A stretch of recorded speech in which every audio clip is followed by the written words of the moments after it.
हिमाल स्टिल प्रस्तुत गर्दछ कार्यक्रम तमसुमा ज्योतिर्गमय।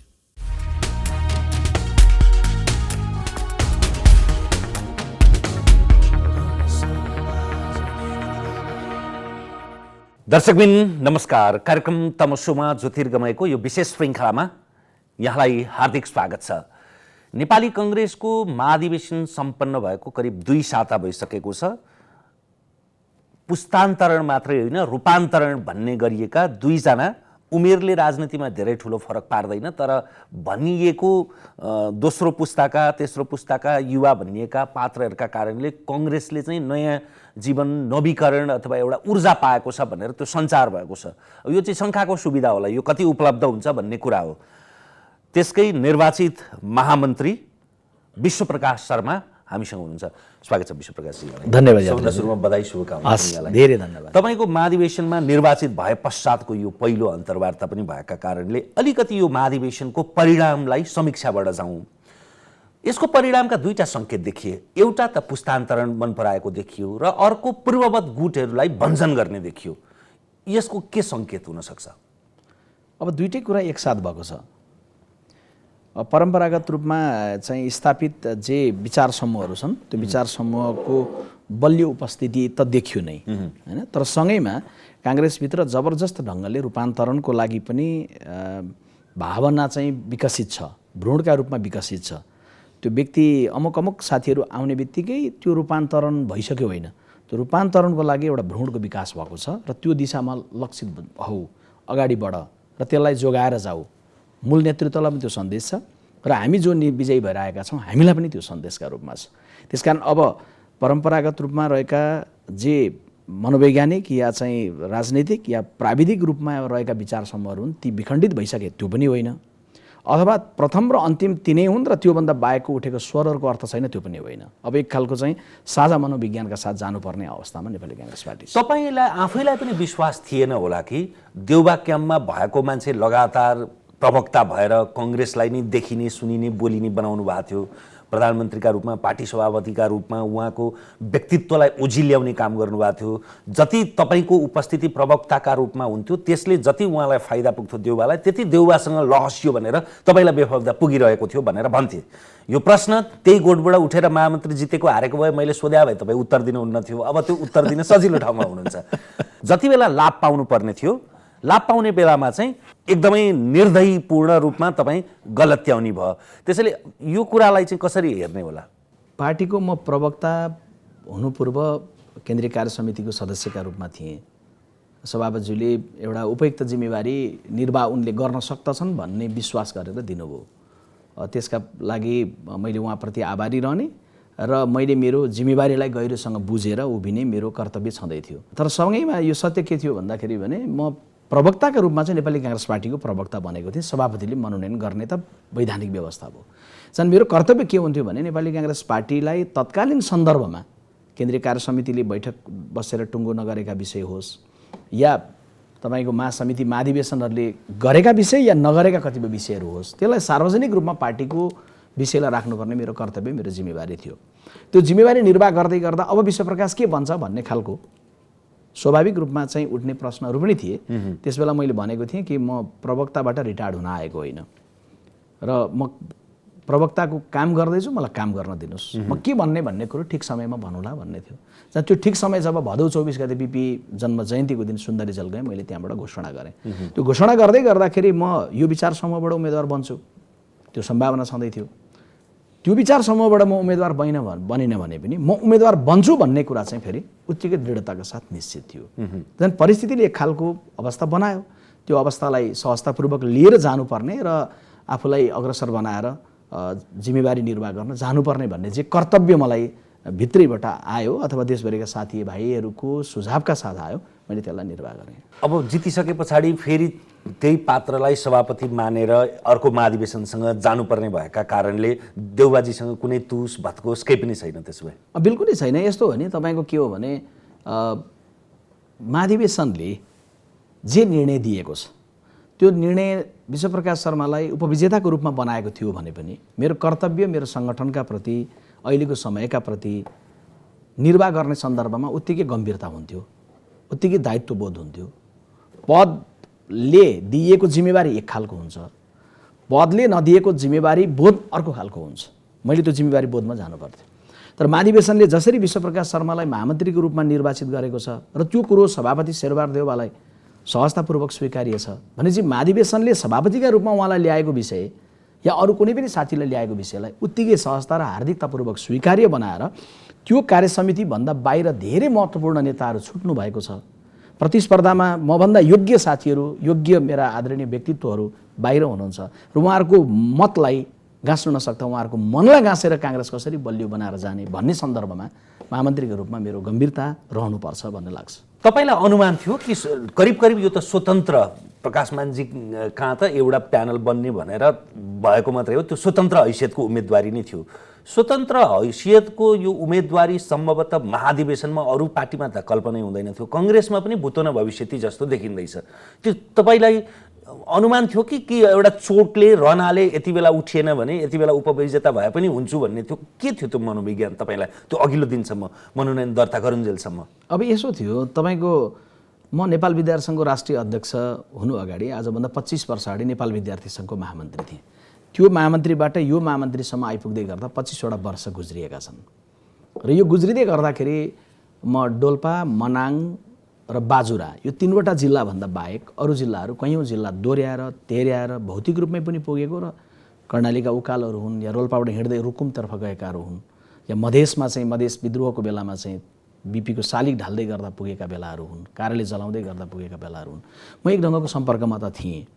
त्यो सम्पर्कमा रहिरहेको विषय अझै घनीभूत कतिखेर भयो त भन्दा पार्टीको प्रवक्ता भएपछि। त्यसकारणले नेविसङ्घको सभापति हुँदै गर्दाखेरि त्यो द्वन्द्वको बेला, द्वन्द्व पनि 57-59 सालमा सबैभन्दा बढी नेपालमा उत्कर्षमा द्वन्द्व भएको बेला, दरबार हत्याकाण्ड त्यही बेला भएको छ, सङ्कटकाल त्यही बेला लागेको छ, नेपाली काङ्ग्रेस विभाजित त्यही बेला भएको छ, दरबार राजा ज्ञानेन्द्रले त्यही बेला गर्नुभएको छ भनेपछि समग्र घटनाक्रमको बेलामा मैले नेतृत्व गरेर जुन काम गर्ने जिम्मेवारी थियो त्यसले मलाई एउटा सम्पर्कमा त्यस बेला पुर्याएको र प्रवक्ता रूपमा गरेको कार्य पछाडि मलाई के थियो भन्दा एउटा एक ढङ्गको आत्मविश्वास थियो कि साथीभाइहरूको समर्थन शुभेच्छा जुन छ यो बमोजिम मैले महामन्त्रीको रूपमा कार्य गरेर जानुपर्छ भन्ने थियो। तर सँगैमा यो पनि भन्नुपर्छ कि परम्परागत रूपमा विचार समूहहरू भएको बेलामा त्यो विचार समूहहरूबाट अलग्गै उभिँदै गर्दा एक्लो मान्छे उभिए जस्तो देखिँदै गर्दा त्यो परिणाम मेरो पक्षमा आउन पनि सक्दछ।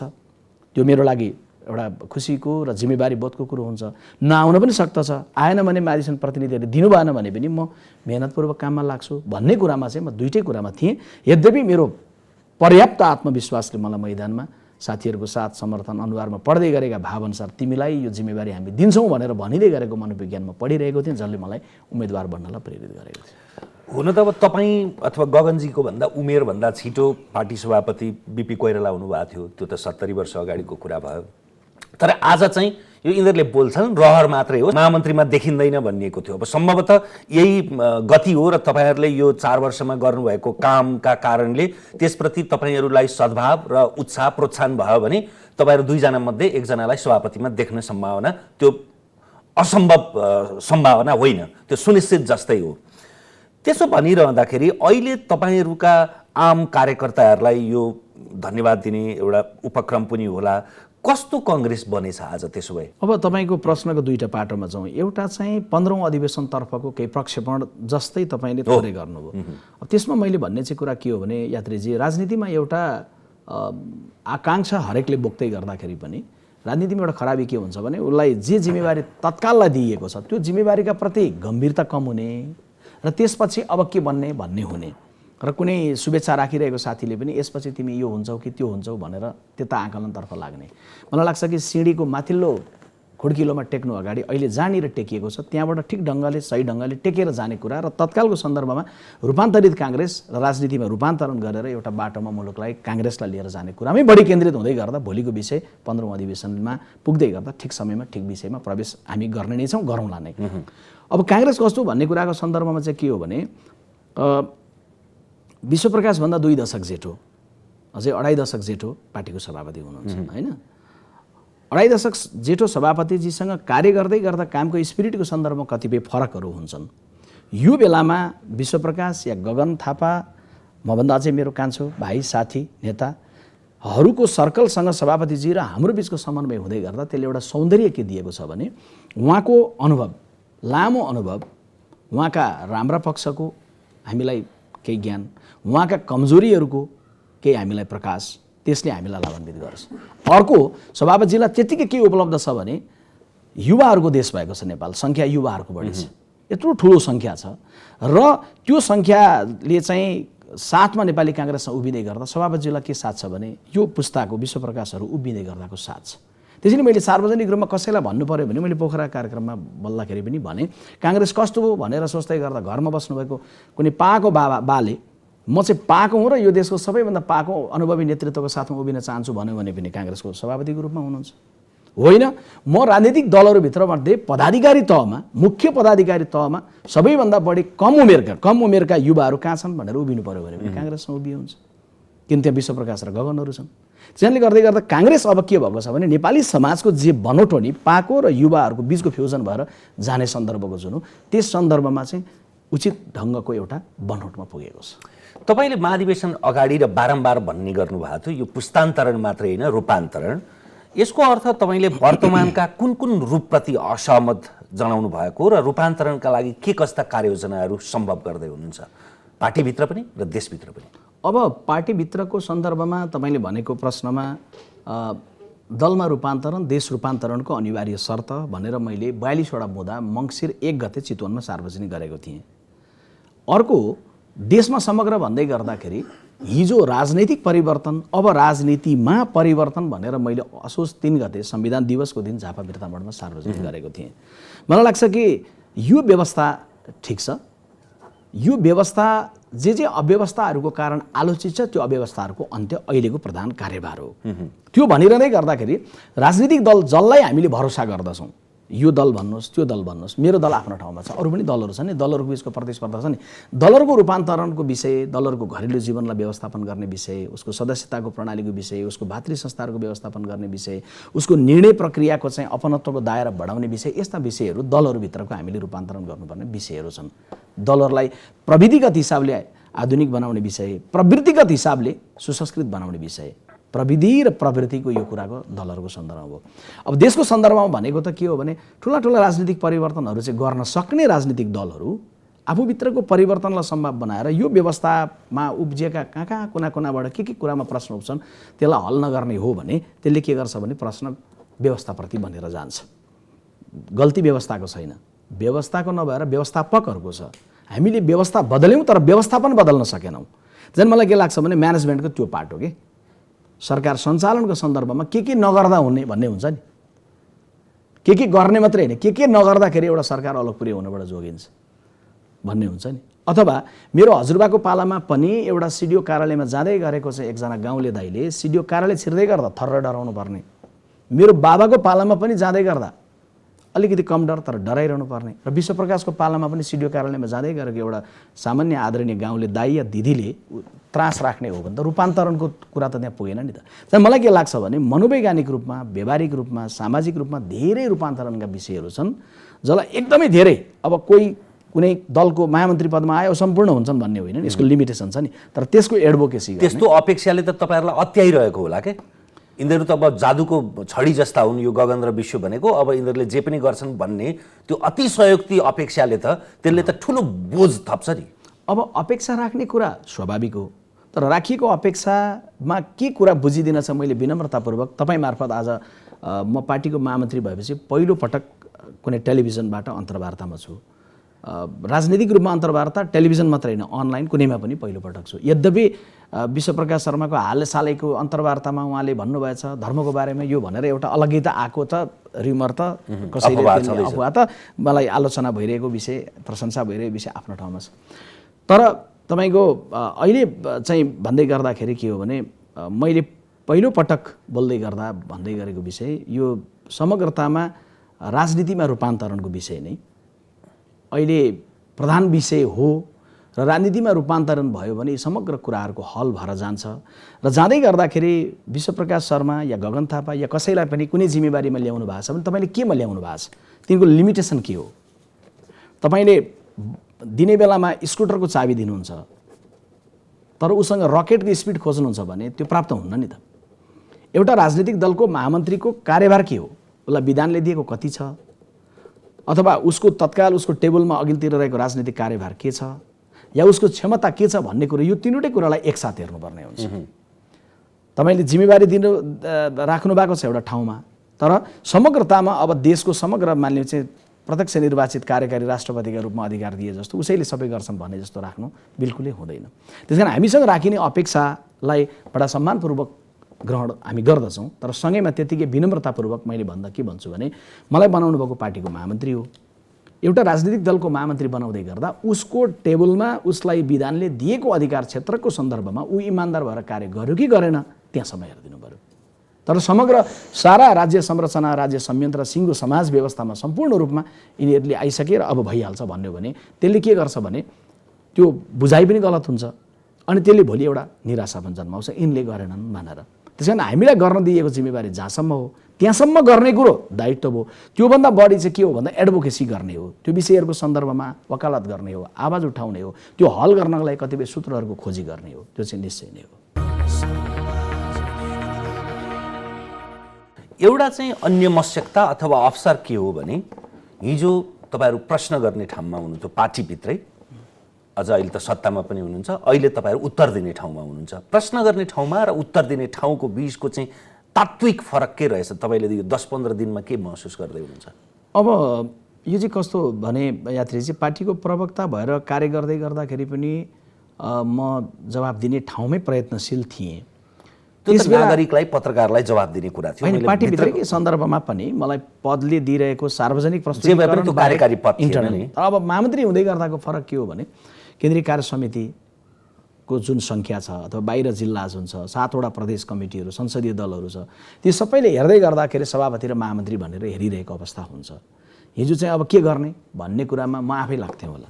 अब कसैले फोन गर्दै गर्दा खै के गर्ने भनेर म भन्दिनँ, भन्न पाउँदिनँ, मैले भन्नु हुँदैन मैले, र मैले अब यो गर्ने भनेर भन्नुपर्ने हुन्छ। त्यस कारणले अहिले हामी चाहिँ पार्टीको केन्द्रीय कार्यालयमा नियमित रूपमा छौँ। होइन, पार्टीको साथीहरूले विश्वप्रकाश शर्मालाई भेट्नलाई बिहानै चिसोमा चाहिँ शीतमा चाहिँ रुमालले अनुहार पुस्दै मेरो घर पुग्नु पर्दैन। विश्वप्रकाश शर्मा भ्यालीमा रहेको बेलामा अनिवार्य रूपमा पार्टीको केन्द्रीय कार्यालयमा उपलब्ध हुन्छ, मेरो जिम्मेवारी भयो। त्यहाँ बसेर अफिसको व्यवस्थापकीय कुरामा कहाँ कमजोरी छ भन्ने कुरोलाई हेरेर यो समस्या भयो होइन, अब यसरी समाधान गरौँ भनेर भन्ने हो। होइन, पार्टी केन्द्रीय समितिको बैठकको सञ्चालनको तरिकामा अथवा विधान सञ्चालनको स्थानको क्रममा अथवा बैठक सञ्चालन गर्दै गर्दाखेरि त्यसमा अपनत्व गाँच्ने क्रममा होइन, कुनै कुरो प्रस्ताव महामन्त्रीले राख्ने हो, महामन्त्रीले प्रस्ताव राखिदिँदै गर्दा त्यो प्रस्ताव राखिसकेपछि परिमार्जन हुने विषय एउटै भयो। तर कतिपय बेला प्रस्तावहरू राख्नु पूर्व पनि त्यसलाई गाँच्नुपर्ने स्वामित्वको सन्दर्भमा कतिपय छलफलहरू गरेर जानुपर्ने भयो। हिजो प्रस्ताव आइसकेपछि यो प्रस्तावमा मेरो यो मत छ फरक भन्न पाइन्थ्यो होला। अब मेरो मतलाई राख्ने हो, तर कहाँ राख्ने हो भन्दा त्यो प्रस्ताव बनाउने क्रममै राख्ने हो। त्यो प्रस्तावमा कति अब चाहिँ भेन्टिलेट हुन्छ त, हिजो भनेका कुराहरू चाहिँ त्यसको प्रभाव कति, रिफ्लेक्सन त्यहाँ कति पर्छ त भन्ने कुरामा गम्भीरता हुने हो। त्यस कारण के हो भने सामान्यतया चाहिँ जहाँ पनि एउटा लिडर भन्दै गर्दाखेरि उसँग प्रश्नभन्दा बढी उत्तर हुनुपर्छ हामी भन्ने गर्छौँ हरेकको सन्दर्भमा। भनेपछि महामन्त्रीको टेबलमा मैले कार्य गर्दै गर्दा या अर्को साथीले कार्य गर्दै गर्दा हामीले जवाबदेहितापूर्ण जवाबका लागि जवाब होइन, जवाबदेहीपूर्ण जवाबको खोजीमा चाहिँ केन्द्रित हुनुपर्छ, हुने दिशामा हामी लागेका छौँ। अघि 15औं महाधिवेशनको मैले त्यो विशेष प्रश्न सोध्नै थियो, त्यो प्रश्नका क्रममा पृष्ठभूमिलाई नै तपाईँले बडा कूटनीतिक रूपमा उन्मुक्ति खोज्नुभयो। यद्यपि यो धेरैको चासो, काङ्ग्रेसीजन र बाहिरको मान्छेको चासो 15औं र 16औं महाधिवेशन अथवा 15औं अथवा 16औं महाधिवेशनमा के सङ्केत देखिँदैछ भने काङ्ग्रेसको इतिहास पुनरावृत्ति हुने खतरा देखिँदैछ। एकै समय त्यहाँ मातृका पनि छन्, बिपी पनि छन्, सुवर्ण पनि छन्, गणेशमान पनि छन्, कृष्णप्रसाद भट्टराई पनि छन्। दोस्रो चरण हेर्ने हो भने त्यहाँ गणेशमान पनि छन्, कृष्णप्रसाद पनि छन्, के अरे गिरिजाप्रसाद पनि छन्। त्यस्तो अवस्थामा उहाँहरू बिचमा समन्वय भन्दा पनि तिक्तता बढी हुने अथवा त्यसले चाहिँ पार्टीलाई नै क्षय गर्ने, पार्टीलाई क्षय गर्नु भनेको प्रकारान्तरले देशलाई नै पनि क्षय गर्ने, त्यो पूर्व अभ्यास आजै महसुस गर्न सकिन्छ? गगन र विश्वप्रकाश शर्माले यो 15-16 महाधिवेशनको, यो त सुरुवातमा एकदमै हतारोको प्रश्न हो, तर यसमा आज मैले चिन्ता गर्न तपाईँलाई उत्साहित बनायो भने भोलि त्यो चिन्तन हुँदै चैतन्यमा पुग्न सक्छ भनेर। निश्चय मलाई लाग्छ यो प्रश्नको अघि मैले बोल्दा नै उत्तर राखेको छु। समयभन्दा धेरै अगाडि सन्दर्भमा जाँदै गर्दाखेरि त्यसले परिणामतर्फ या जिम्मेवारी बोधतर्फ भन्दा पनि अलि लहरतर्फ लिएर जान्छ। मलाई लाग्छ कि तपाईँको राजनीतिमा जिम्मेवारी भनेको भेलमा बग्दै आएको मुडो जस्तो भएर सोच्नै हुँदैन।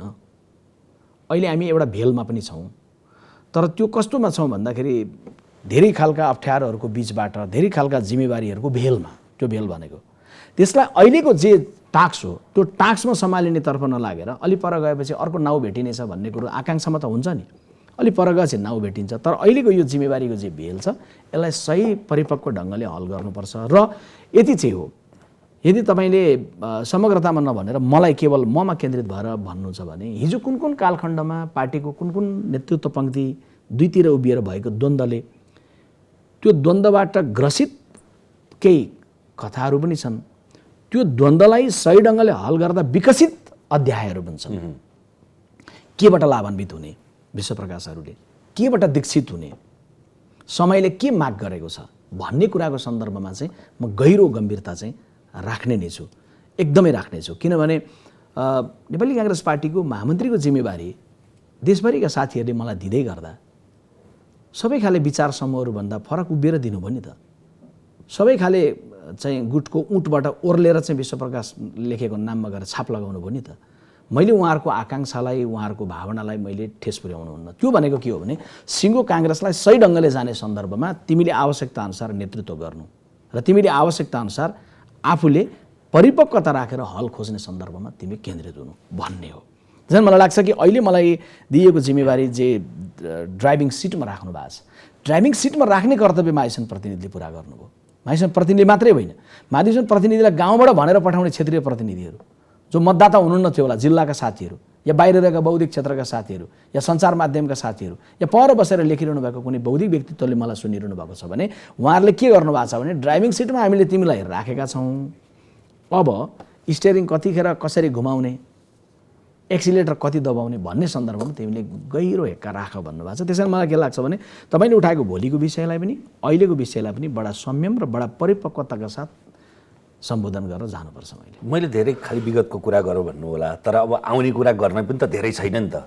4 वर्ष बाँकी छ, अब के छन् भन्ने कुरा होला। 4 वर्षमा हाम्रो फेरि पनि भेट त भइ नै हाल्ला। यति मिठासपूर्ण भेट नहोला। आज पहिलो अन्तर्वार्तामा जिते पछाडि किन धेरै डाँट्नु, तपाईँले बिगारेकै केही छैन। तपाईँलाई सबै कुरालाई स्वतन्त्र ढङ्गले जे सोध्न चाहनुहुन्छ समाजका मैले सक्ने कुरामा म प्रस्तुत हुन्छु। तपाईँको उम्मेदवारी घोषणा नै साङ्केतिक रूपमा बिपी सङ्ग्रहालय सुन्दरीजलबाट थियो, बिम्बात्मक रूपमा कङ्ग्रेसभित्र सुवेक सुकले तपाईँलाई सानो बिपी उपनामले पनि भन्ने पनि गर्छन्। तर त्यो बिपीको त्यो मानस पुत्रका रूपमा तपाईँलाई देख्नेहरूको त्यो एउटा चर्मचक्षुका भित्रमा तपाईँहरूले बोक्ने विचार र आजको राजनीति यही सही छ, तर त्यो राजनीतिमा रूपान्तरण आवश्यक छ भनिरहँदा बिपी त हराएको अवस्था छ नि। अहिले जे तपाईँहरूले गरिरहनु भएको छ, तपाईँहरू त मूलभूत रूपमा तपाईँ एमाले सबै माओवादीको एजेन्डामा लहसिनु भएको छ भन्ने यो आरोप मात्रै होइन, यथार्थ पनि हो। बिल्कुलै गलत, बिल्कुलै गलत। पहिलो कुरो म क्लियर गरिहालौँ, बिपी कोइरालालाई बुझ्दै गर्दाखेरि भौतिक रूपमा त बिल्कुलै बुझ्दैनौँ हामी, विचार अनि स्पिरिटको रूपमा बुझ्छौँ होइन, उहाँको काम गर्ने स्पिरिटको रूपमा। जो विचार र स्पिरिट हो त्यसलाई फेरि एउटा संस्कारले सुशोभित गरेको छ। अब बिपी कोइरालाले हिजो राजासँग मेलमिलाप भन्दै गर्दा राजतन्त्रवादी बनाउनलाई भन्नुभएको थियो र त्यो होइन नि त, राजालाई लोकतन्त्रवादी बनाउन भन्नुभएको थियो। बिपीले राजासँग मेलमिलापको जुन अपिल गर्नुभएको थियो 46 वर्ष अगाडि, त्यसको केन्द्रमा डेमोक्रेसी थियो, DEMOCRACY। त्यो प्रजातन्त्र त्यसबेला भनिएको थियो भने बिपी पछाडि जिपी कोइरालाले फेरि माओवादीसँग मेलमिलापको नीति लिँदै गर्दा फेरि पनि माओवादीको पछि लागेर जाने भन्ने थिएन, फेरि त्यही डेमोक्रेसी थियो, त्यसलाई हिजो प्रजातन्त्र भनियो, पछि आएर त्यसलाई लोकतन्त्र भनियो। अब माओवादीहरूले के का लागि विद्रोह गर्नुभएको थियो, म कुनै आलोचना नगरी उहाँहरूको दर्शनमा सिधा जाउँ। बल प्रयोगबाट राज्य सत्ता कब्जा गर्ने, काङ्ग्रेसले उहाँहरूलाई कहाँ लिएर आइपुर्यायो या उहाँहरू कहाँनिर अहिलेको समाज व्यवस्थामा चाहिँ आउन चाहनुभयो भन्दा तपाईँको चाहिँ बल प्रयोगबाट राज्य सत्ता होइन, ब्यालेटको बाटोबाट राज्य सत्ता। अनि हामी पछि लागेका हौँ कि उहाँहरू पछि लाग्नुभएको। एक, संसदीय व्यवस्थाको पार्थिव शरीरमाथि सर्वहारक अधिनायकवाद स्थापना गर्ने भनेर मुठी पटार्नुभएका कमरेड प्रचण्डहरू संसदीय व्यवस्थाभित्र आइपुग्नुभयो। हामी उहाँहरूको पछि लागेका हौँ कि उहाँहरू हाम्रो पछि। उहाँहरूको दर्शनले, मार्क्सवादको त्यो दर्शनले स्वतन्त्र ढङ्गको प्रेस सोचेन होला, स्वतन्त्र ढङ्गको न्यायले सोचेन होला, निजी सम्पत्तिलाई सोचेन होला, यी सबै कुरा उहाँहरूको लागि बुर्जुवा थियो होला। तर हामी त्यो ठाउँमा थियौँ र उहाँहरू त्यहाँ आइपुग्नुभयो भने चाहिँ हामी उहाँहरूको पछि लागेका हौँ कि उहाँहरू हाम्रो पछि। चाहिँ यसलाई फेरि म करेक्सन गरेर फेरि के भन्छु भने उहाँहरू हाम्रो पछि लाग्नुभयो भनेर म दावा पनि गर्न चाहन्न, किनभने त्यो त एउटा शाश्वत लोकतान्त्रिक दर्शन थियो नि। उहाँहरू काङ्ग्रेसले बोकेर हिजो एक्लै हिँडेको थियो, पछि उहाँहरू पनि हिँड्नुभयो। गाउँमा कसैको छोरो भलादमी छ भनेपछि छिमेकीको छोरोले भलादमी हुन नपाउने भन्ने हुन्न नि। मेरो छोरो भलादमी थियो, किन भलादमी भयो तेरो छोरो भनिँदैन नि। चाहिँ हिजो काङ्ग्रेस मात्रै भलादमी भएर चाहिँ लोकतान्त्रिक संसदीय व्यवस्था भन्दै थियो होला, उहाँहरू पनि आउनुभयो। त्यस कारण हामी कसैको पछि लागेको या उहाँहरू हाम्रो पछि लागेको पनि होइन। एउटा राजनीतिक दर्शन जो देश बनाउनका लागि बीपी कोइरालाले परिकल्पना गरेर जानुभयो, सङ्घीय संसदीय लोकतान्त्रिक प्रणालीको कुरो, त्यो कुरोलाई आत्मसात गरेर अरू पनि सँगसँगै उभिनु भएको छ। त्यसकारणले यसलाई नेपाली काङ्ग्रेस पार्टीले यसलाई चाहिँ आजको सन्दर्भमा बीपीले छोडेर गएको विचारको परिष्कृत रूपमा हामी सबै सँगै छौँ। होइन, तपाईँले भनेको तर्कलाई आफ्नो आफ्नो कोणबाट व्याख्या गर्न सकिएला। तपाईँले भने जस्तो आजको संसद पूर्ण संसदीय होइन, यो ठिमा खालको संसदीय हो। यसको संसदको आयुदेखि लिएर अरू सबै कुराहरू अन्तर्राष्ट्रिय रूपमा जुन संसदीय व्यवस्था भनिन्छ त्यस्तो छैन, त्यसमा त स्वीकारोक्ति छ। त्यसैले यो सहमतिको दस्तावेज हो, संविधान हुन पनि संसारभरि नै हुने नै त्यही हो। तत्कालीन राजनैतिक शक्तिहरूको शक्ति सन्तुलनको लिखत नै संविधान हुने हो। दोस्रो, जहाँसम्म तपाईँले चाहिँ यो संविधानकै स्पिरिटको कुरा गर्नुभयो, त्यहाँ समाजवाद उन्मुख भन्ने कुरा त्यो कम्युनिस्टहरूको जार्गनै हो। किनभने हामी उदार लोकतन्त्र भनिने देशलाई 2046 सालको परिवर्तन पश्चात जसको नेतृत्व कङ्ग्रेसले नै गरेको थियो, तर आज त्यो प्रावधान अनि संविधानमा 3 खम्बे अर्थनीति भन्ने कुरा, त्यो निजी सरकारी र सहकारी भन्ने कुरा पनि त्यो उनीहरूकै प्रभावबाट आएको। मैले यी खुद्रा मसिना कुरा गरे होइन, अझ मोटो रूपमा यसलाई मैले गुण र दोष, राम्रो र नराम्रो अर्थमा होइन, तर साक्षी भावबाट भन्दा गणतन्त्र, धर्मनिरपेक्षता, सङ्घीयता, सकारात्मक विभेद, समावेशिता, समानुपातिक निर्वाचन पद्धति, यी सबै माओवादी भएर आएका होइनन् र? बिल्कुलै गलत। जस्तो म तपाईँलाई क्रमशः भनिदिन्छु, होइन, माओवादीको सशस्त्र द्वन्द्व थिएन अथवा शान्ति सम्झौतामा टुङ्गिएको थिएन भने यी रूपान्तरण हुने थिए र? यसो हो, तपाईँको माओवादीले जे विद्रोह गर्यो त्यो विद्रोहले उठाएका कतिपय चाहिँ हामीले हिजो विगतमा उठाएर थन्किएका विषयहरू पनि माओवादीको विद्रोह पछाडि केन्द्रीय भागमा आए। यसलाई स्वीकार्न त मलाई के गाह्रो छ र? तर दुईटै कुरो तथ्य हो नि त। संविधान सभाको विषय पछिल्लो कालखण्डमा माओवादीको विद्रोहले नै उठायो, तर त्यसको पृष्ठभूमि कुनै बेला काङ्ग्रेसले उठाएको थियो होला। त्यसैले काङ्ग्रेसले तत्कालीन अवस्थाको कुरा गरे, काङ्ग्रेसले हिजो उठाएको थियो, त्यसकारण माओवादीले किन उठायो त्यसको पनि अर्थ छैन। माओवादीले पछिल्लोसम्म उठाएको थियो, निष्कर्षमा पुर्याउनेलाई काङ्ग्रेस, त्यसको पनि अर्थ छैन। अब जस्तो 2-3वटा उदाहरण दिएर भन्छु। जस्तो समावेशिता, काङ्ग्रेसले नै होइन र देशको पहिलो पटक मन्त्रीमण्डल बनाउँदै गर्दा बीपी कोइरालाले चाहिँ हेर्नुभयो भने त्यहाँ तपाईँ भिन्न भिन्न समुदाय, त्यो चाहिँ बाजेले घिउ खाएको थिए मेरो हात सुङसुङ भन्ने हो कि, त्यसलाई निरन्तरता दियो कि दिएन भन्ने प्रश्न हो क्या। यो त 16 सालमा गरेको कुरा, त्यसलाई त आदर्शै भनिन्छ। त्यहाँ जनजाति पनि थियो, मधेसी पनि थियो, महिला पनि थियो, त्यो परिकल्पनै त्यही हो। नेपाल जस्तो थियो त्यस्तै क्याबिनेट बनाएको थियो, संसद त्यस्तै बनाएको थियो। तर माओवादीसँग जुन बेलामा हामी 64 सालमा चुनावमा जाँदै गर्दा शान्ति प्रक्रिया गर्दै थियौँ नि, त्यस बेला मैले नाम भनिरहनु परेन। एकजना महामन्त्री मधेसी हुनुहुन्थ्यो, एकजना महामन्त्री गुरुङ हुनुहुन्थ्यो, अर्को महामन्त्री नेवार हुनुहुन्थ्यो। अनि त्यो माओवादीसँग भइसकेपछि भएको हो र? त्यो त हाम्रो अगाडि अधिवेशनबाटै भएको हो नि त। चाहिँ के हो भने समावेशिताको सन्दर्भमा चाहिँ मैले राज्य सत्ताको संस्थागत प्रावधान भने के, संस्थागत प्रावधानमा जाने कुरामा त माओवादीले उठाएर हामी पनि सामेल भएर भयौँ होला। तर त्यसको पृष्ठभूमिमा कक्षा चाहिँ एसएलसीमा चाहिँ विद्यार्थीले राम्रो नम्बर ल्यायो भनेर 10 कक्षाको गुरुलाई बढी बधाई दिने ठिकै छ नि, तर प्राइमेरीमा 4 कक्षामा पढाउने गुरुको पनि योगदान भएको हुन्छ नि। बीपी कोइरालाले त 4 कक्षामै हामीलाई चाहिँ नेपालको समावेशिता यो हुन्छ है भनेर चाहिँ बीपीको मन्त्रीमण्डलमा राई पनि, लिम्बू पनि, गुरुङ पनि, मधेसी पनि, थारू पनि, अनि महामन्त्री पार्टीको महामन्त्री दलित पनि, पहिलोपटक मन्त्री पनि महिला पनि, होइन, थकाली पनि, सबै यो कुरो गाँच्दै गर्दाखेरि यसको जननी, यसको प्रारम्भिकताको के हो भन्दाखेरि भने संसदीय लोकतान्त्रिक प्रणाली भनेकै यो समाज व्यवस्था बमोजिमको सबै सँगसँगै जाने सहकार्य गर्ने व्यवस्था हो भन्ने जक्त बीपीले हाल्नुभएको हो नि त। त्यसपछि पछिल्लो कालखण्ड माओवादीले गरेको कुरोलाई कहाँ मैले अस्वीकार गरेको छ र? माओवादीको विद्रोहले त्यसलाई केन्द्रीय भागमा मैले त्यसैले त्यो भाष्यलाई मात्रै रूपान्तरण गर्न खोज्या। हामीले माओवादी पछ्याएको होइन, उसले चाहिँ हामीलाई पछ्याएको भन्ने भन्दा पनि यो काहीँ उसलाई पछ्याएको छ, काहीँ अरू पछिएको छ भन्ने चाहिँ सही भाषा हुन्छ। त्यो त मैले भने। त्यसैले मैले तपाईँको सुरुको प्रश्न के भने बीपी हुनुहुन्न, सबै कुरो माओवादी पछि लाग्यो भन्दै गर्दाखेरि मात्रै मैले के भनेको भने बीपीले नै हिजो विचार जबरजस्त प्रश्न छ नि, फेरि तपाईँहरूले सामना गर्नुपर्ने सबभन्दा ठुलो प्रश्न छ नि त अहिले, त्यही भएर पनि म यसमा अलिक गिजोलिएको। तर यसमा चाहिँ मैले भन्दै गर्दाखेरि जबरजस्त प्रश्न छ। कतिपय ठाउँमा पार्टीका साथीहरू पनि डिफेन्सिभ बन्नुभएको अनुभूति म गर्छु। तर के हो भने सिधा सिधी फन्डामेन्टल कुरामा जाउँ, संसदीय लोकतान्त्रिक व्यवस्था भनेको यो कम्युनिस्ट दर्शनले परिकल्पना गरेको व्यवस्था होइन। कसको टाउको राखेर कसको मासु बेच्ने भन्ने खालको उहाँहरूको भाषा, म त्यो शब्द प्रयोग गर्न चाहन्न, उहाँहरूको भाषा हो। तर अहिले संसदीय लोकतान्त्रिक व्यवस्था चाहिँ काङ्ग्रेसले त्यही ठाउँमा सबैले आउनुपर्छ भनेर जे कुरो मान्यो होला हामीले, तर मूल कुरोमा हामीले फेरि उहाँहरू सबैलाई लिएर आयौँ। झन् के हो भन्दाखेरि भने हामी हिजो भएको ठाउँबाट कतिपय कुरो यो त संविधान बने कि कस्तो यात्रीजी भने कतिपय कुरो मलाई मन परेको छ नि त, कतिपय कुरो तपाईँलाई मन परेको छ। यो त साझा सहमतिको दस्तावेज हो नि।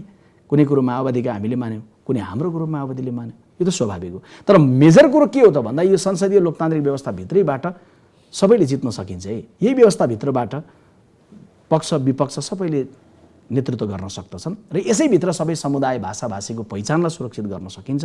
यसैभित्रबाट मुलुकको चाहिँ अर्थतन्त्रलाई अग्रगतिमा लिएर जान सकिन्छ भन्ने विश्वासको जुन बाटो हो, त्यो बाटो त काङ्ग्रेसले हिजो जहाँ उभिएको थियो त्यहीँ उभिरहेछ नि। राजनीतिमा सामान्यतया दुईटा शब्द हुन्छन्, कार्यनीति र रणनीति। रणनीतिक रूपमा तपाईँहरूको कहिल्यै पनि कम्युनिस्टसँग कुनै सम्बन्ध हुने कुरै भएन। बीपीको पालामा भएन, जीपीको पालामा पनि निकै लामो समय भएन, बल्ल बल्ल 46मा सहकार्य भाव, नत्र भने तपाईँको माले मण्डले र मसाल एउटै हुन् भन्ने त भाष्य कङ्ग्रेसको थियो होइन। अब अहिले तपाईँले पछिल्लो 74को निर्वाचनको पृष्ठभूमिमा हेर्नुहुन्छ भने तपाईँहरूलाई माओवादीले चुनावको पूर्व सन्ध्यामा धोकै दिया हो।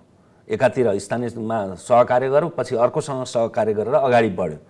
अब अहिले रणनीतिक रूपमा तपाईँहरूको लामो दूरीसम्म सहयात्रा हुन नसक्ने राजनैतिक दलसँग, विशेष गरी सङ्घीय समाजवादी र माओवादी केन्द्र लगायतका 5 दलीय यो गठबन्धनको यो कुन प्रकृतिको अथवा के चाहिँ त्यसमा त्यो तर्क र औचित्य भेट्न सकिन्छ जसका कारणले त्यो सत्ताको सोपान बाहेक अरू के धरातल छ जसका कारणले तपाईँहरू एक ठाउँमा हुनुहुन्छ? अब यसको थोरै पृष्ठभूमिलाई अलिकति क्लियर गरिहाल्छु। जस्तो के भने कम्युनिस्ट र काङ्ग्रेसको बिचमा चाहिँ कुनै पनि प्रकारको सहकार्य हुन सक्दैन या कम्युनिस्टसँग मिल्नु हुँदैन भन्ने, अथवा कुनै बेला बिपीले भन्नुभएको थियो रे भन्ने खालको बढी नै व्याख्याहरू छन्। बिपीले चाहिँ मिल्नुहुन्न कम्युनिस्टको भनेर भन्नुभएको थियो भन्दै गर्दा कुन कम्युनिस्ट होला भन्दा जसले बौद्धले व्यवस्था मान्दैन थियो होला, एकदलीय कुरा भन्थ्यो होला, शान्तिपूर्ण प्रक्रिया भन्दैन थियो, हिंसा भन्थ्यो होला, बिपीको एउटा त्यहाँसम्म थियो होला। तर 46 सालको परिवर्तनमा पुग्दै गर्दाखेरि कुन कम्युनिस्ट हो त भन्दा अलि अगाडिको कम्युनिस्ट नभएर परिमार्जित कम्युनिस्ट हो नि त। हिजो त सिपी मैनालीसम्म पार्टी स्वतन्त्रता भन्ने कुरा चाहिँ लोकतान्त्रिक व्यवस्था सिपी मैनालीसम्म कारबाही गरेको नेकपा माले पहिला 39 सालमा, त्यही नेकपा माले 46 सालको भदौमा आउँदै गर्दाखेरि जब उहाँहरू सिरा सप्तरीतिर अधिवेशन गरेर मदन भण्डारी नेतृत्वमा आउनुभयो, त्यही नेकपा एमालेभित्र बौद्धले जनवाद कि परिमार्जित नौलो जनवाद भनेर लोकतान्त्रिक अभ्यास भयो नि त त्यहाँ। चाहिँ त्यो नेकपा माले अगाडिको माले कम्युनिस्ट दल र पछाडिको माले 46 साल भदौभन्दा अगाडि र पछाडिको 46 सालको परिवर्तनमा हामी जानु अगाडि सहकार्य गर्नु अगाडिको मालेमा फरक आइसकेको थियो।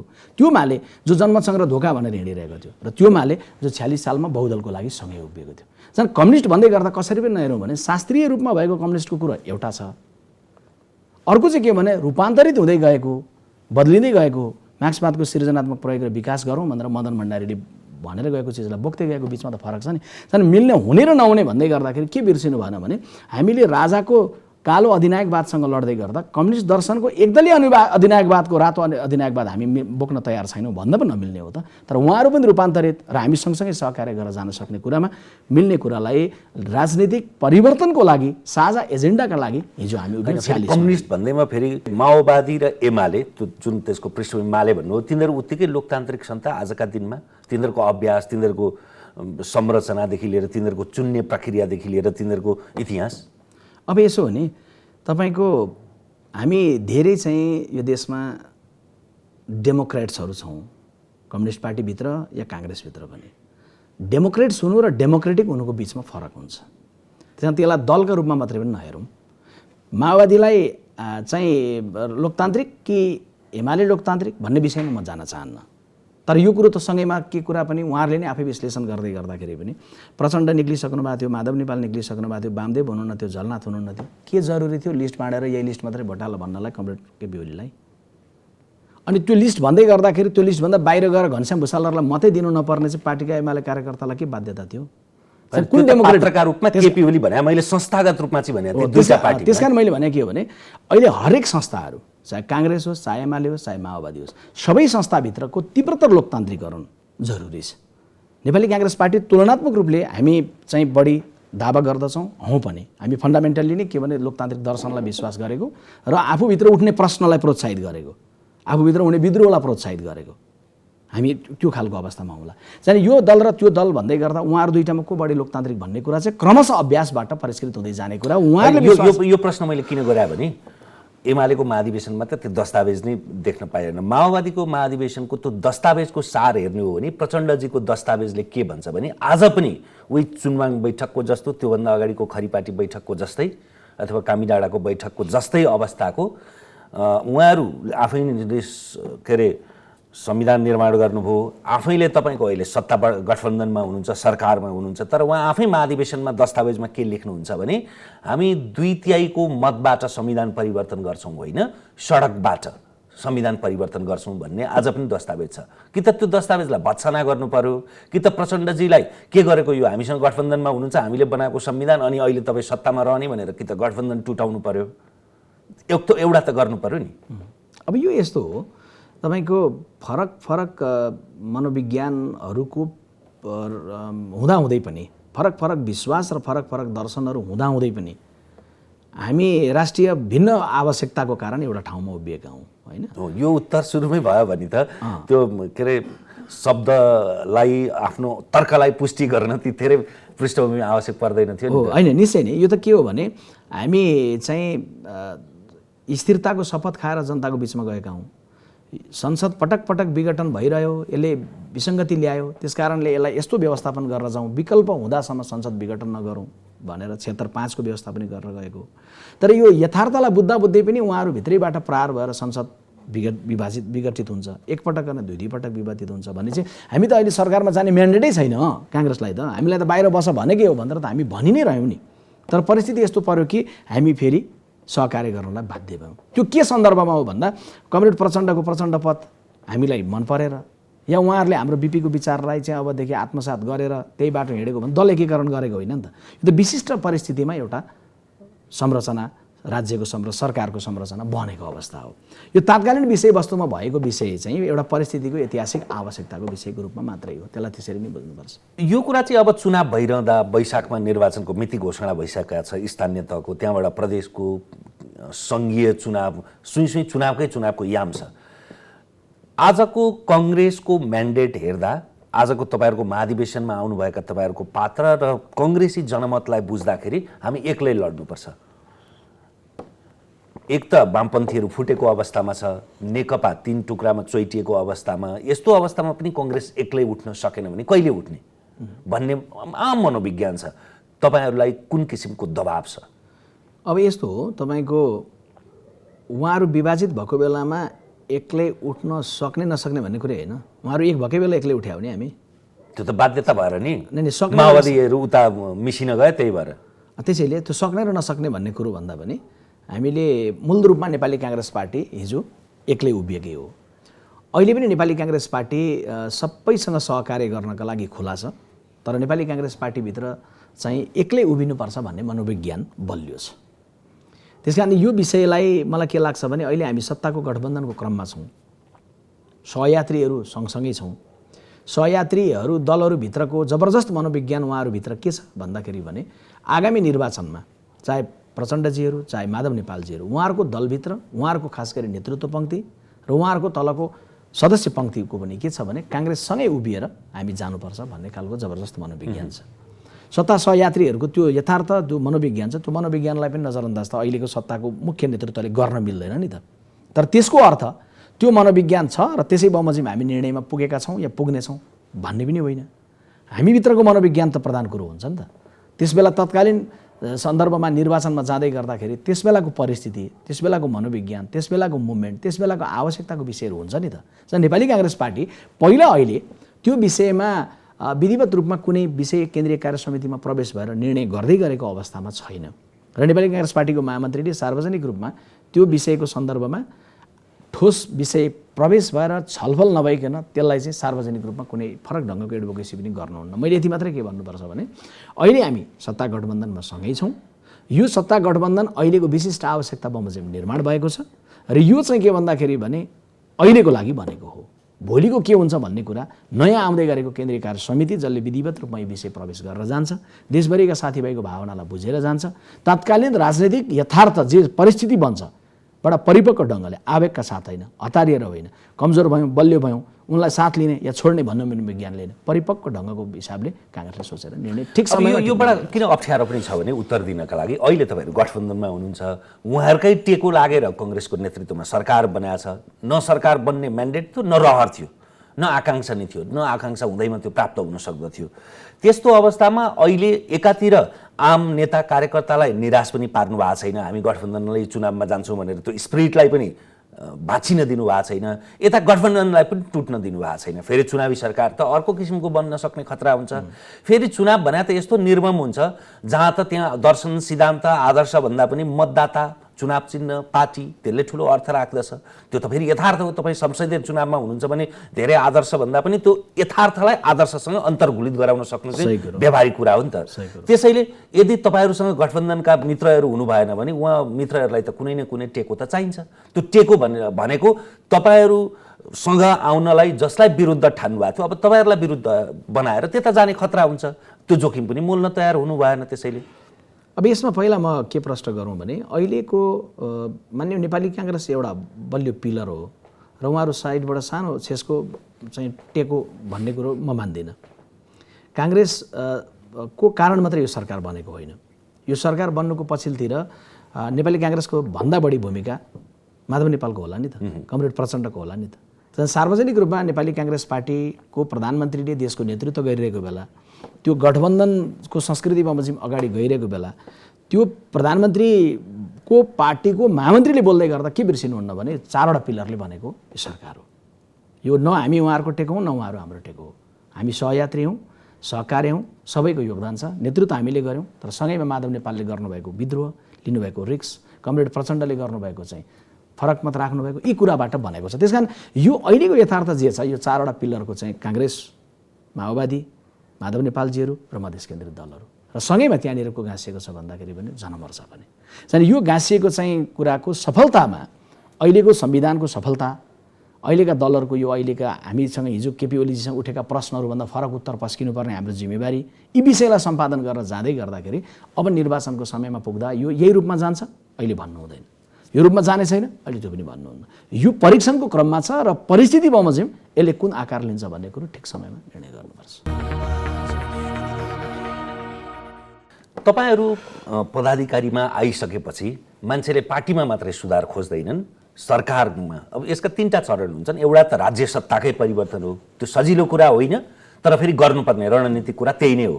राज्य सत्ता भनेको तपाईँले भने जस्तो राजनीतिक रूपान्तरण भयो, अब राजनीतिमा रूपान्तरण भन्ने, शिक्षामा, स्वास्थ्यमा, पूर्वाधारमा भनेको अवयवहरू मुलुकका सम्पूर्ण अवयवमा गर्नुपर्ने सुधार हो।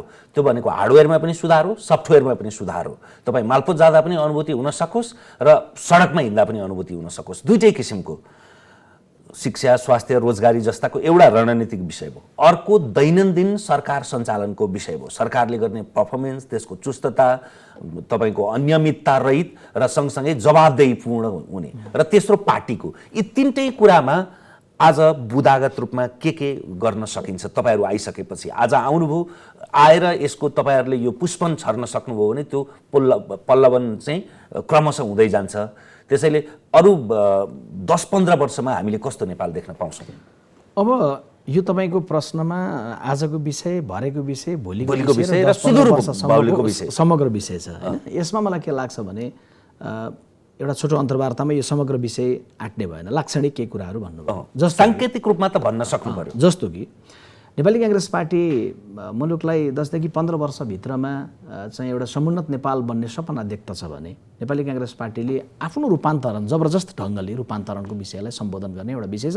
त्योसँग गाँसिने धेरै कुरा होला, अधिवेशनहरू, बात्री संस्थाहरू, क्रियाशीलहरू एउटा हो। निर्वाचनको पद्धति नै फरक होला नि, एउटा विषय, क्रियाशीलता बाँड्ने कुरै फरक होला। एउटा त्यो हो। अर्को के हो भन्दाखेरि भने अब आश्वस्त गराउनु पर्यो कि यो व्यवस्था सबैको आस्थाको विषय बन्न सक्छ र बन्नु पर्दछ र यसैभित्रबाट सुधार छ भने सुधार वाञ्छनीय छ। यसैभित्रबाट होइन सुधार, परिमार्जन, अपनत्व विस्तार जे गर्ने हो मूल रूपमा यो जे विषय छ यसैभित्रबाट जाँदै गर्दाखेरि विप्लवहरू पनि यसै बाटोबाट देशको प्रधानमन्त्री बन्न सक्दछन् भन्ने कुराको विश्वसनीयता त्यो खालको समन्वय, त्यो खालको हृदय हामीले राख्नुपर्ने अर्को विषय छ। तपाईँले दलको रूपान्तरण भएर अनि व्यवस्थाको एउटा साझा खालको मनोविज्ञान भइसकेपछि चाहिने कुरा के हो त भन्दा त्यो व्यवस्थालाई ड्राइभ गरिरहँदै गर्दाखेरि परिष्कृत राजनीतिक संस्कृति चाहियो। हामी कहाँ कस्तो छ भन्दाखेरि भने हामी जित्न सबै चाहन्छौँ, तर हार स्वीकार गर्न कोही तयार छैनौँ। त्यसले के गरिदिन्छ भन्दा राजनीतिमा जहिले पनि विसङ्गति आइरहन्छ। एक अर्को कुरो, जित्नका लागि तपाईँले गर्ने प्रचार शैली, चुनावको प्रचार शैली, तपाईँले गर्ने खर्च, यस्तो कुराहरूको सांस्कृतिक रूपान्तरण यदि गरेनौँ भने फेरि पनि विसङ्गति प्रश्न उठिरहन्छन्। त्यस कारणले गर्दाखेरि तपाईँको राजनीतिक संस्कृतिको हिसाबले डेमोक्रेसीलाई, डेमोक्रेटिक कल्चरले सिँगारेर जाने कुरो अबको दशकको बाटो हो भन्ने कुराको सन्दर्भमा, अबको मेलमिलापको बाटो हो भन्ने सन्दर्भमा प्रश्न हुनु पर्यो। त्यस पछाडि आर्थिक र भौतिक कुरो चाहियो। तपाईँले भने जस्तो शिक्षा, स्वास्थ्य आदि समग्र विषय छन्।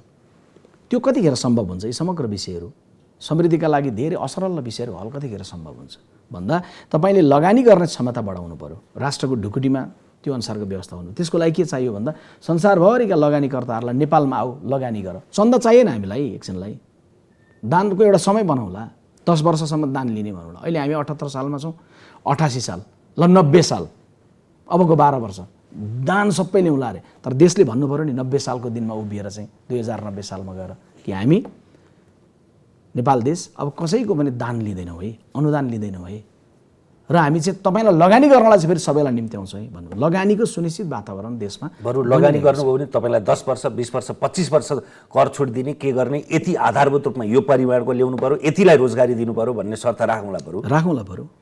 अफ्रिकाबाट डेङ्गोटे नाम गरेको चाहिँ सिमेन्टको कम्पनी आउँछ, घुम्छ 6 महिना वर्ष दिनपछि फर्केर जान्छ। किन फर्केर जान्छ? किन लगानी मैत्री उसले वातावरण पाउँदैन? के झन्झट छ? अथवा कुनै पनि प्रकारको कुरालाई चाहिँ यसलाई चाहिँ लगानी जबसम्म नेपालमा प्रचुर मात्रामा बाहिरबाट ल्याउन सक्दैनौँ तबसम्म हामी रोजगारी प्रशस्त मात्रामा सिर्जना गर्न सक्दैनौँ।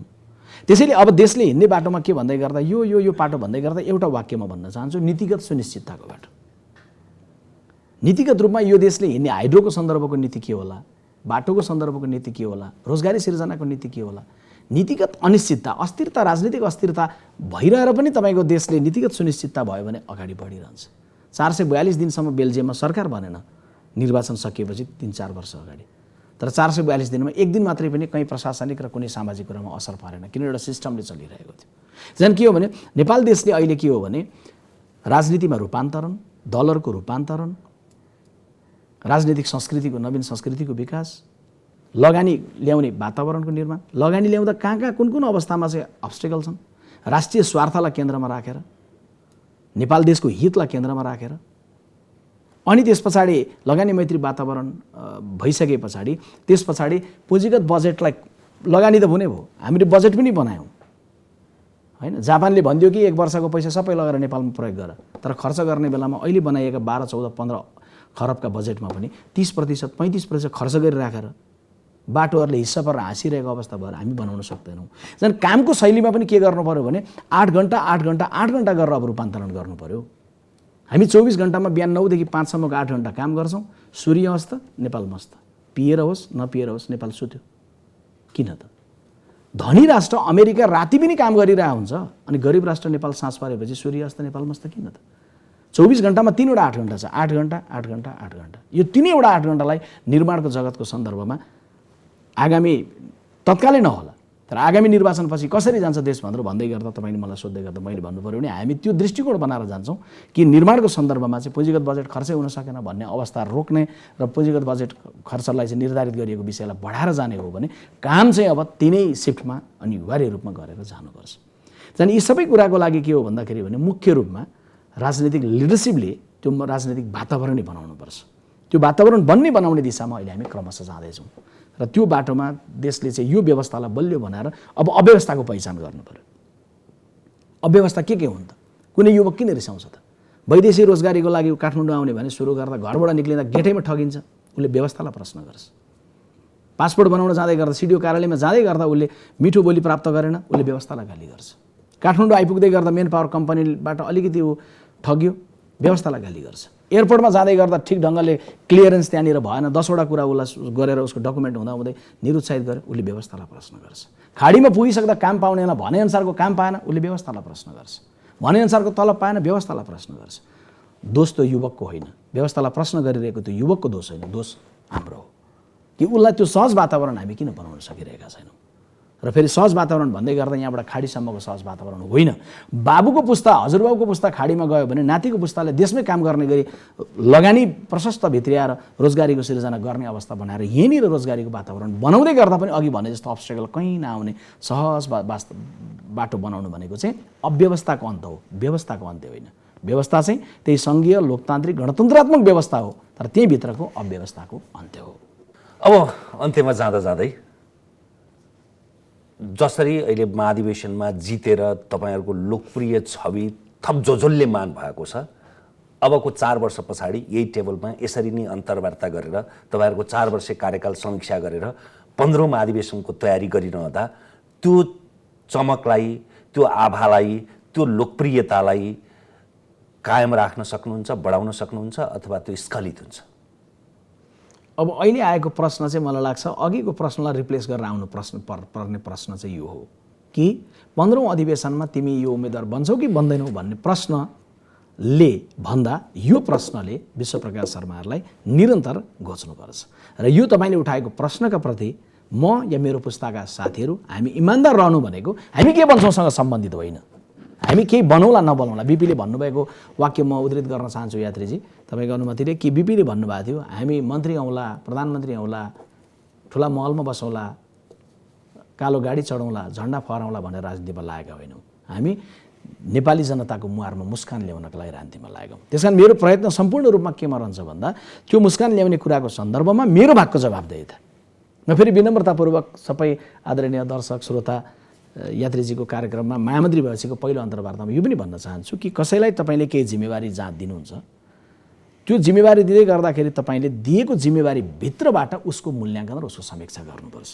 तपाईँले कक्षा कोठामा तपाईँले हिस्ट्रीको चाहिँ शिक्षकका रूपमा चाहिँ एउटा शिक्षकलाई जिम्मेवारी दिनुहुन्छ र रिजल्ट चाहिँ इकोनोमिक्सको सन्दर्भमा खोज्नुहुन्छ भने नमिल्न सक्छ नि त।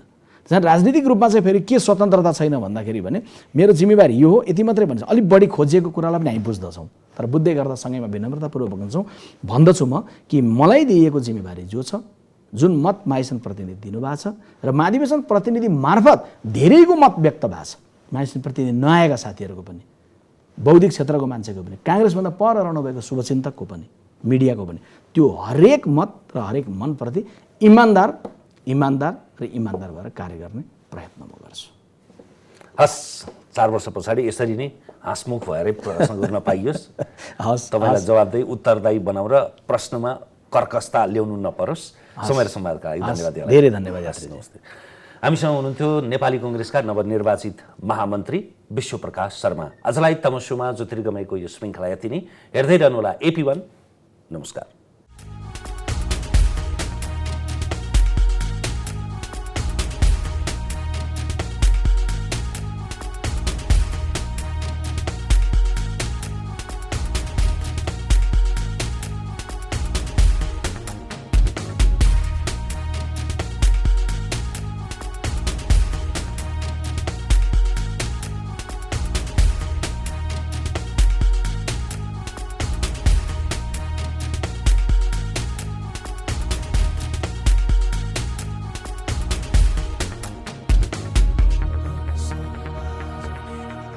हिमाल स्टिल प्रस्तुत गर्दछ कार्यक्रम तमसुमा ज्योतिर्गमय। It's an AP1 presentation.